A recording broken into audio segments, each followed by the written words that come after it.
পৃথিবীর সর্বশেষ আসমানি গ্রন্থটি আমার টেবিলে।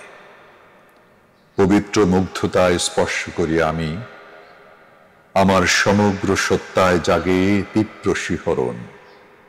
প্রবল জোয়ারের মতো বইতে থাকে নূরের স্রোত। আমি হৃদয়কেও পবিত্র করি, একীভূত করি জীবনের সর্বস্ব, সহসা জড়িয়ে নিলাম বুকে। জান্নাতি রুমালের মতো আমার হৃদয় যেন ছড়িয়ে দিল মহব্বতের সৌরভ। অকস্মাৎ মনের গহীনে অপার্থিব সুখ, বুকের ভেতর বইতে থাকলো তাকওয়ার নদী।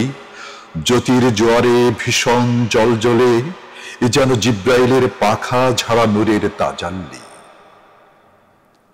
হঠাৎ যেন হেরা গুহার সেই রাত্রি জ্বলে উঠল আমার ভিতর, যেন আমি কান পাতলেই শুনি মহান জিব্রাইলের আনন্দময় সেই উচ্চারণ, ইকরা বিসমি রাব্বিকাল্লাযী খলাক। তারপর ধীরে নড়ে উঠল পৃথিবীর শ্রেষ্ঠ মানুষের কম্পিত দুটি ঠোঁট।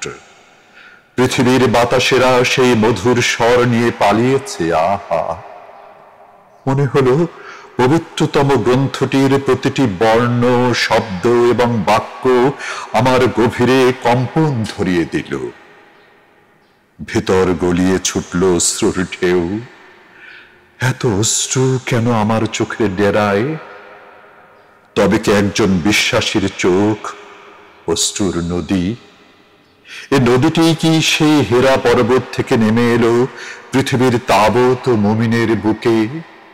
বদর প্রান্তরে ছড়িয়ে পড়েছিল গ্রন্থটির ঘ্রাণ।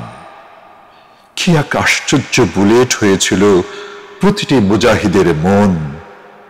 ভৃত্যের মতো পায়ের কাছে পড়েছিল মৃত্যু। সেদিন বিজয়ের ফুলটি ছিল সাফল্যের প্রথম গোলাপ।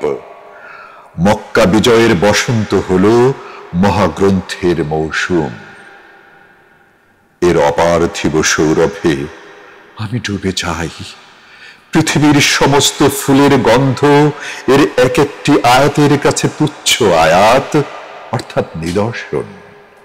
এক একটি নিদর্শন এক একটি বিস্ময় ইঙ্গিত।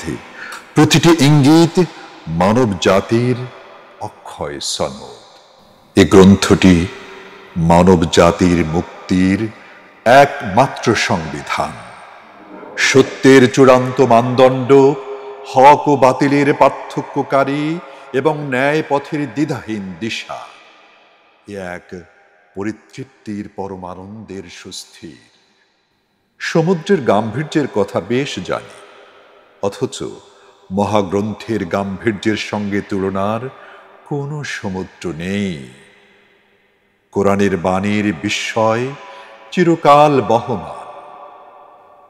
কি আছো এ সুন্দরের পরিমাপ করো, এ তো জগৎসমূহের রবের কালাম।